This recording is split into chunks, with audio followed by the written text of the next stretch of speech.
আমার বাবার অনেক টাকা, কিন্তু যখনই আমার শ্বশুরবাড়ি বেড়াতে আসে সে খালি হাতে আসে।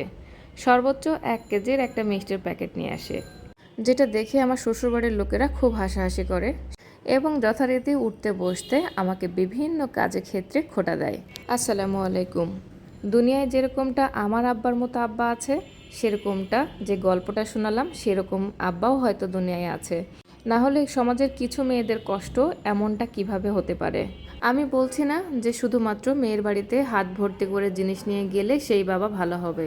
আসলে সত্যি কথা বলতে আমাদের সমাজ ব্যবস্থা এরকমটাই যে শ্বশুরবাড়ি যদি মেয়ের বাবা মা খালি হাতে যায় সেটা নিয়ে বিভিন্ন ধরনের মন্তব্য উঠতে থাকে, যেটা যথারীতি সেই মেয়েটাকেই ভোগ করতে হয়। শ্বশুরবাড়ির কটু কথা, ছোট কথা, বড় কথা, চোখ সবই দেখতে হয়। বাবা মায়ের ব্যাপারটাই এরকমটাই যে তারা যখন ভালো মন্দ কিছু খায় তখন তার সন্তানদের কথা আগে মনে হয়, যে তারা এটাই ভাবে যে আমরা যে খাচ্ছি তারা কি খাচ্ছে। মানে সন্তানেরা যতই ভালো খাক না কেন বা ভালো পড়ুক না কেন, বাবা মা তো বাবা মায়। এখন আমি যখন নিজে মা হয়েছি এবং আমরা দুজনেই মানে বাবা মা হয়েছি, তখন বুঝি যে ভালো জিনিসটা আগে সন্তানের মুখে দিয়ে তারপরে মানে বাকি জিনিসগুলো আমরা খাবো। মানে এটা হচ্ছে বাবা মায়ের মেন্টালিটি।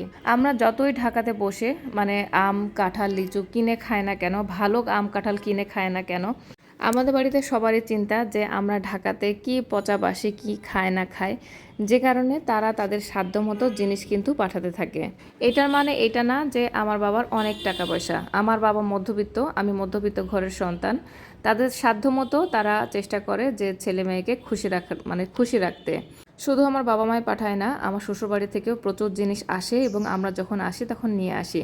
আসলে সব কিছু আমার ব্লগে আমি দেখাতে চাই না, কারণ অনেকেই মানে নেগেটিভভাবে নেয় জিনিসগুলা, যে হ্যাঁ আপনাদের অনেক আছে, আপনারা এরকমভাবে দেখান, আপনার এগুলো দেখে অনেক ঘরে অশান্তি হতে পারে।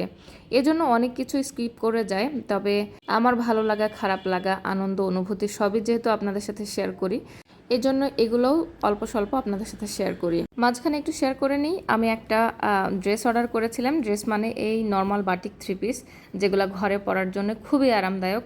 আর এই যে পচা গরমে আমার কাছে বাটিকের থেকে আরামদায়ক মনে হয় না যে আর কোনো 3 পিস হয়।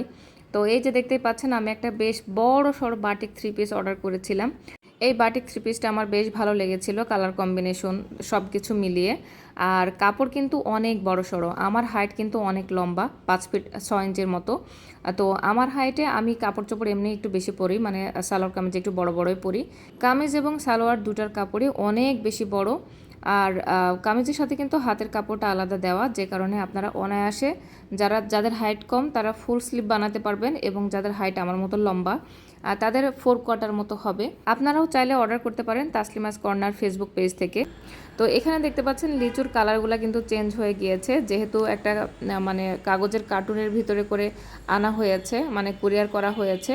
একটা দিন লেগেছে, মানে আগের দিন বিকালবেলায় পাঠিয়েছে, পরের দিন বিকালবেলায় আমি হাতে পেয়েছি। যেহেতু বস্তাবন্দি ছিল সে কারণে কালারগুলো চেঞ্জ হয়ে গিয়েছে, আর মানে কিছু কিছু লিচু কিন্তু পচে গিয়েছে। আর আমরা এই যে বস্তা খুলেই আমরা বসে বসে খাচ্ছি, আর খেতে খেতে প্রায় অর্ধেক লিচু আমরা শেষ করে দিয়েছি, এত বেশি মিষ্টি ছিল লিচুগুলো। আর আমগুলো হচ্ছে আমার নানাদের গাছের আম, একদম গাছ পাকা, ঘরে জাস্ট 1 দিন 2 দিন থাকলে সবগুলো পেকে যাবে। আর কাঁঠাল দুইটাও হচ্ছে আমাদের বাড়ির গাছের কাঁঠাল।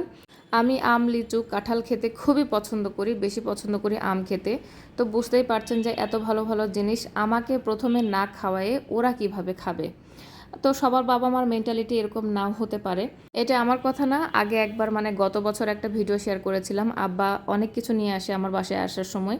তো সেই ভিডিওতে অনেক বাজে বাজে মন্তব্য কিছু কিছু মানুষ করেছিলেন, যে আপনি এত কিছু দেখান কেন, আপনার জন্য অনেক বাড়িতে অশান্তি হবে, এই ওই হ্যান ত্যান। আর একটা কথা অনেকেই বলেন যে আপনাদের দিচ্ছে আপনারা দেখাচ্ছেন, আপনারা আপনার বাবা মাকে কি দেন সেগুলো তো ভিডিওতে দেখাতে পারেন বা দেখান না কেন।